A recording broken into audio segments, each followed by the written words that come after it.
wedding was supposed to be perfect, I muttered under my breath, smoothing the creases of the soft blush pink satin dress I borrowed from my best friend after weeks of skipping meals to afford even a proper gift.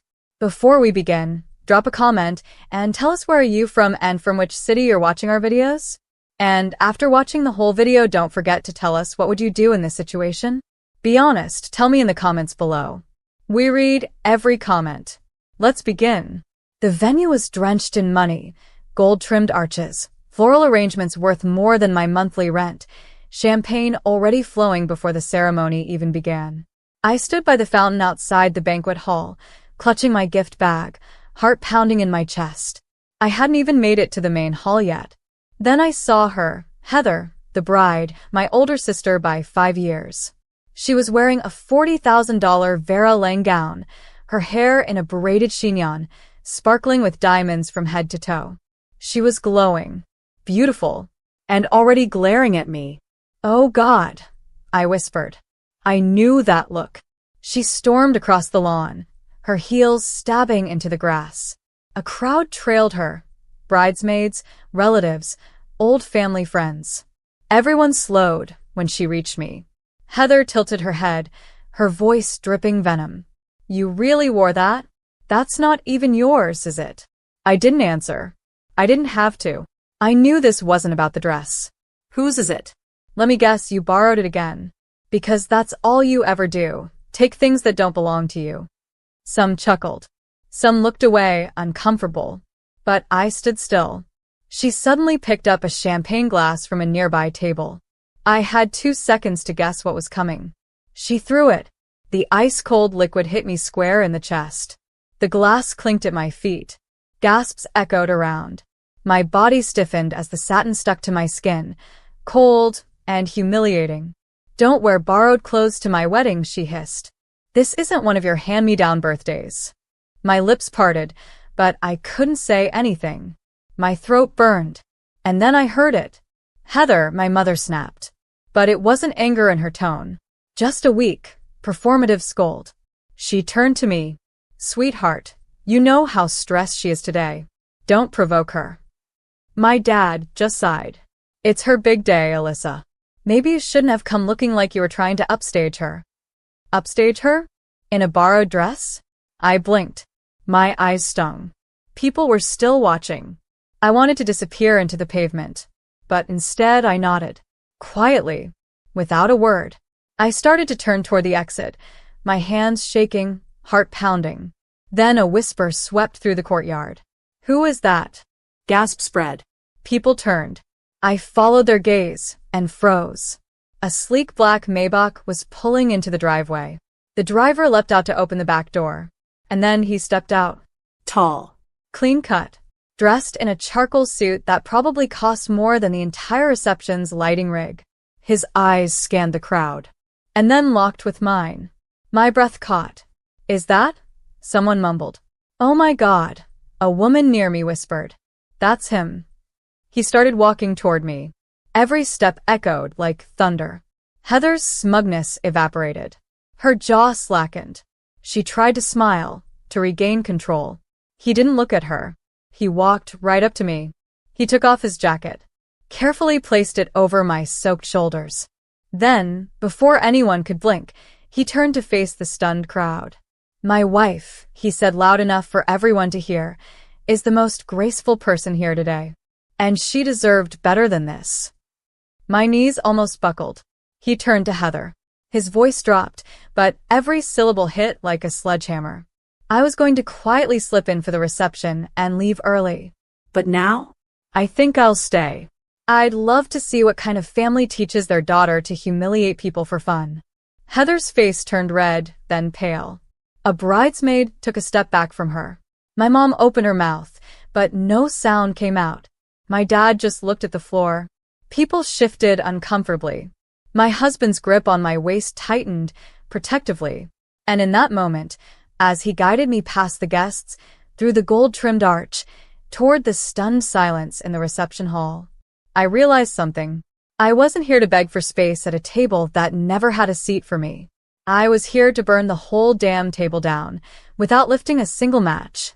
As we stepped into the reception hall, his jacket still draped over my wet shoulders. The air felt heavier than before. The music had stopped. The servers paused mid-step. Everyone stared. The chandeliers glimmered above, but I felt like I was standing under a spotlight, the kind that exposes everything. Judgments. Hatred. Secrets. My husband, Caleb, leaned closer and whispered, "You okay?" I nodded, barely. "Good," he murmured. "Then hold your head up. You have nothing to be ashamed of." He let go of my waist and took my hand instead, firm, strong, unwavering, and walked me straight to the front table, the one labeled family of the bride. I stopped, startled. "Caleb." He pulled the card with my name from the back corner where they'd stuck me, behind a column, near the buffet trays. Then he calmly replaced it at the head table, right next to Heather's. The audacity was so silent, so controlled, it was devastating. Heather stomped toward us. Her veil was slightly tilted now, her makeup visibly creasing. "You can't just move things around. This is my wedding. My day." Kayla glanced at her and said quietly, "And you decided to ruin it by attacking your own sister? Who does that, Heather?" Her lips curled. "You don't know what it's like." Alyssa always acts like the victim. She plays poor and humble so people feel bad for her. "She is humble," Caleb replied, "and hardworking, and kind. And guess what? Kindness isn't weakness. It's something you'll never understand because you treat everyone like props in your little performance." Heather gasped like he'd slapped her. My parents finally walked in. Mom tried to manage the tension with a brittle laugh. "Let's not cause a scene. Let's just focus on celebrating love today, shall we?" Caleb turned to her, still polite but cold. "You mean the kind of love where you let one daughter publicly humiliate the other? Or the kind where you defend that behavior in front of 200 people?" My dad grunted. "We don't need lectures from a tech guy who got lucky." Caleb didn't blink. "You're right. I did get lucky. I married Alyssa." He turned to the silent guests, many of them still frozen in their seats. "I wonder how many of you would have stayed silent if this had happened to your daughter, your sister, your wife." No one responded, but the guilt in the room was thick. Heather's soon-to-be husband, Ryan, finally walked over, pulling at his collar, clearly embarrassed. "Babe, maybe just let this go." Heather's face hardened. "Are you kidding me right now?" "No," he said, voice low. "You've always been cruel to her. I told you not to start drama today." Heather's voice cracked. "You're taking her side?" "I'm taking the side of decency, Heather." My mom tried again. "This is all being blown out of proportion." Alyssa's always had a flair for dramatics. I stayed quiet. I finally said. My voice shook, but it rose with every word. I stayed quiet for years. When she mocked me at Thanksgiving. When she laughed at my shoes at Christmas. When you told me I should just be grateful she invited me anywhere at all. My mother turned red. "That's not. It is what you said." I cut in. And I let it go. Again and again. I never fought back because I didn't want to ruin the mood. Because I didn't want to seem petty. But you know what's worse than being petty? I took a step forward. Being spineless. The hall was silent. And then something I never expected happened. Ryan's mother stood up. "I watched that little scene outside," she said. "And I thought to myself, what kind of family lets that happen? I thought I was here to celebrate a union between two strong families. Now I see only one of them deserves that title." Heather's face drained of color. Ryan looked away. Caleb gently nudged me. "You want to leave?" I paused. Then I shook my head. "No. I'm staying. I want to see how the rest of this train wreck unfolds." And we sat at the head table, his arm protectively around my chair, while Heather's perfect wedding cracked like a porcelain vase dropped from too high. What they didn't know was this. My silence wasn't weakness. It was control. And control was power. The reception limped forward like a wounded animal. Music resumed, but quieter. Waiters began to move again, but the sparkle was gone. Laughter sounded forced, stiff. Conversations were hushed and awkward. I sat at the head table beside Caleb, napkin across my lap, my damp dress hidden beneath his tailored jacket. I could feel eyes darting toward me, some sympathetic, some burning with judgment, most confused. Heather was off to the side with her bridesmaids, whispering frantically. I saw her motion toward the wedding planner, her hands flailing. The planner simply nodded politely and walked away, clearly tired of being in the crossfire. Caleb leaned close to me, his voice warm. You don't have to stay, babe. I know, I said, softly. But I want them to see I'm not afraid of them anymore. He gave a proud smile and kissed my temple. By the way, he added, I've been waiting all week for this moment. I blinked. What moment? But he didn't answer. Instead, he reached into his pocket and pulled out his phone. With one quick swipe, he sent a message. I didn't know it then, but he'd just set something into motion that would turn the entire wedding upside down. 5 minutes later, while Heather and her mother were still arguing by the dessert table, the double doors of the reception hall opened again. And in walked two people I hadn't seen in years. Caleb's parents. But not just his parents, Caleb's real parents.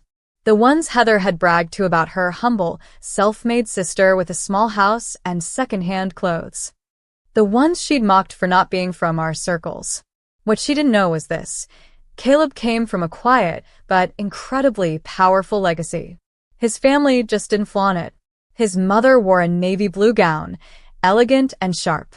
His father had that composed stiffness of someone who ran multi-state enterprises and could dismantle a man's career with a phone call. Heather froze. My parents did too.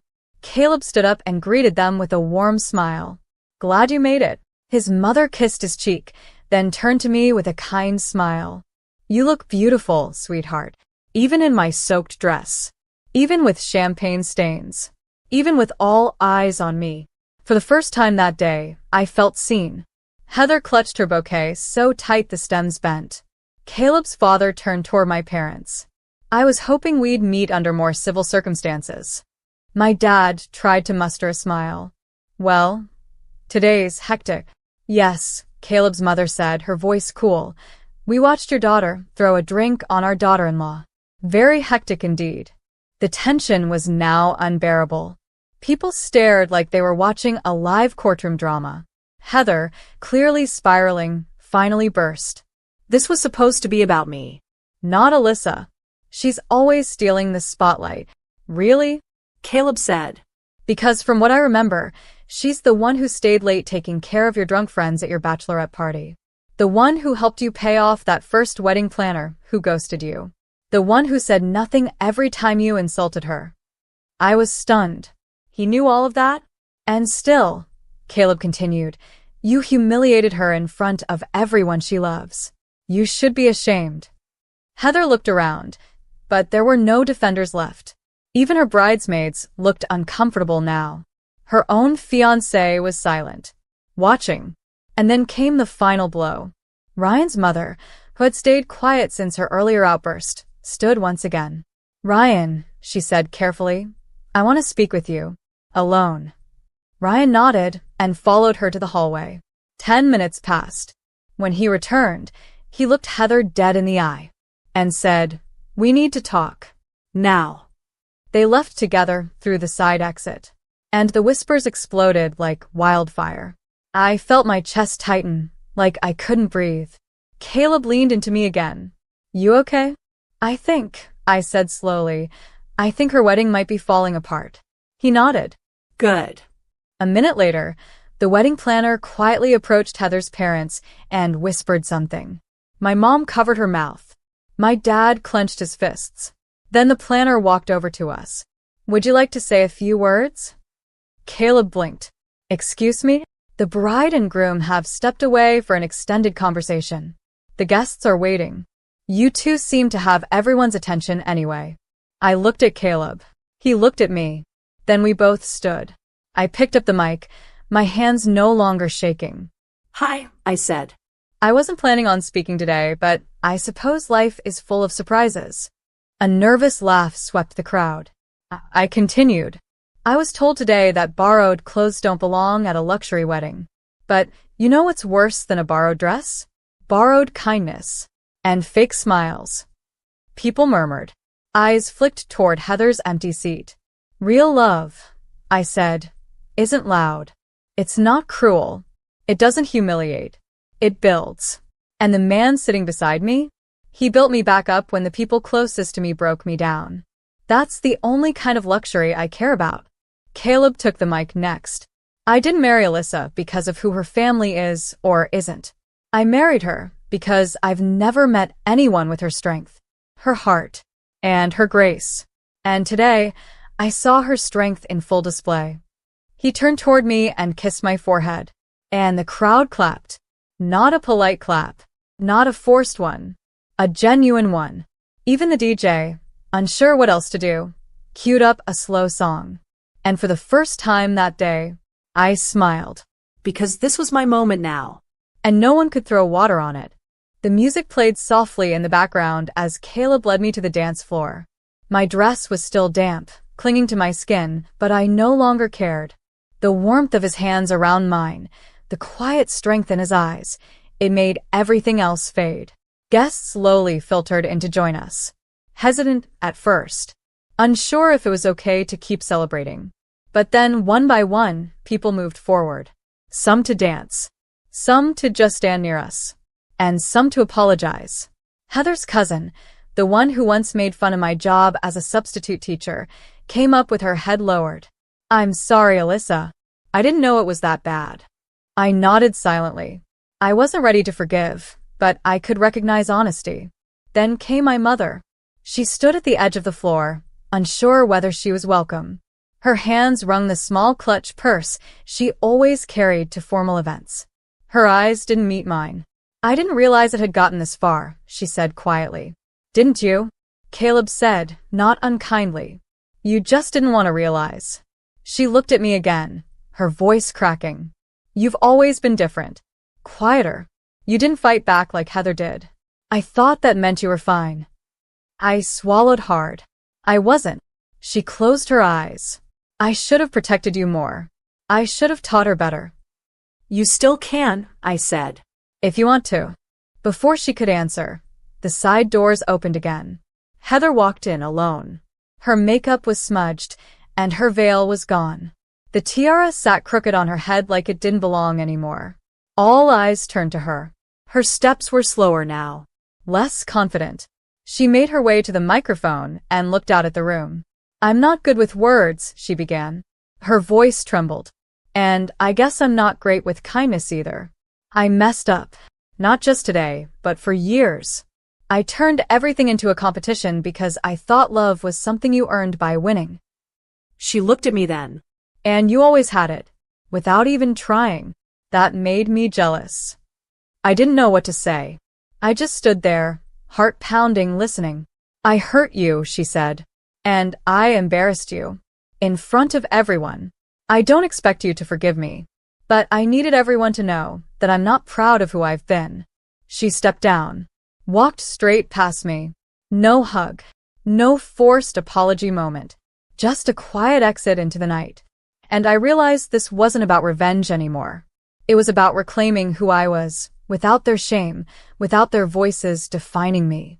Later, when most guests had left and only close family lingered, Caleb and I sat together at the edge of the stage. The night air drifted in through the open doors, soft and cool. I meant what I said up there, he told me. You really are the strongest person I know. I leaned against his shoulder. Even in a borrowed dress? He smiled. Especially in a borrowed dress. We sat in silence for a while. Then I turned to him. You know, maybe next time, I'll just skip the wedding altogether. He laughed. No way. You own this one. And for once in my life, I believed it. I wasn't just someone's quiet sister. I wasn't just background noise. I was me. And that was finally enough. The wedding officially ended just after 10. By then, most of the guests had gone. The hall looked different now, like a stage after the show ends. Tables half cleared, candles flickering out, silence settling over gold-stitched tablecloths that once hosted forced smiles and fake toasts. I stood near the large double doors, watching staff quietly clean up. For the first time all night, I felt calm. My soaked dress had dried in the warm evening air, leaving faint watermarks and the memory of champagne, marks I now wore with pride. Behind me, my dad stepped closer. Not beside me, just near. "Alyssa," he said, tone low. That wasn't easy to watch. I turned a little, still not facing him fully. It wasn't easy to live through either. He shifted on his feet. "I know I haven't been the father you deserved, but watching you tonight, you didn't just sit there. You stood up. I was proud of you." I looked at him for a long moment. "Then maybe next time, speak during the moment, not after." His mouth opened, then closed again. And to his credit, he nodded. "I'll try." That was all he said, but it felt like more than he'd ever offered before. Caleb came up behind me and gently placed a hand on my back. "Ready to go?" I nodded. Yeah. "Let's go home." As we walked out of the venue, Caleb opened the car door for me like he always did, quietly, without show. We drove in silence for the first 10 minutes, the city lights passing in soft glows across my lap. And then he asked, "How do you feel?" I thought about it. "I feel free." I stared out the window. For so long, I thought being quiet made me weak. But I've never felt stronger than I did today. And not because of what I said, but because I didn't let them break me. He reached over, laced his fingers with mine. They never could. When we got home, I stepped out and looked up at our modest little house. It didn't have chandeliers or marble floors, but it held something far more rare, peace. Inside, I peeled off the dress and folded it carefully. I'd return it to my friend in the morning, with a full explanation and a hug. I stepped into the shower and let the water run over me, not to wash away the night, but to embrace the start of something new. That night, as I lay in bed beside Caleb, I scrolled through the dozens of messages on my phone. Some were from guests. Some were from people I hadn't spoken to in years. But one stood out. It was from Heather. "I know I don't deserve your forgiveness, but if you're willing to talk one day, I'll be here. No drama, just truth." I didn't reply. Not yet. Some wounds need time to breathe before they heal. But I knew this much. She would never see me the same way again. None of them would. Because the quiet girl they thought they could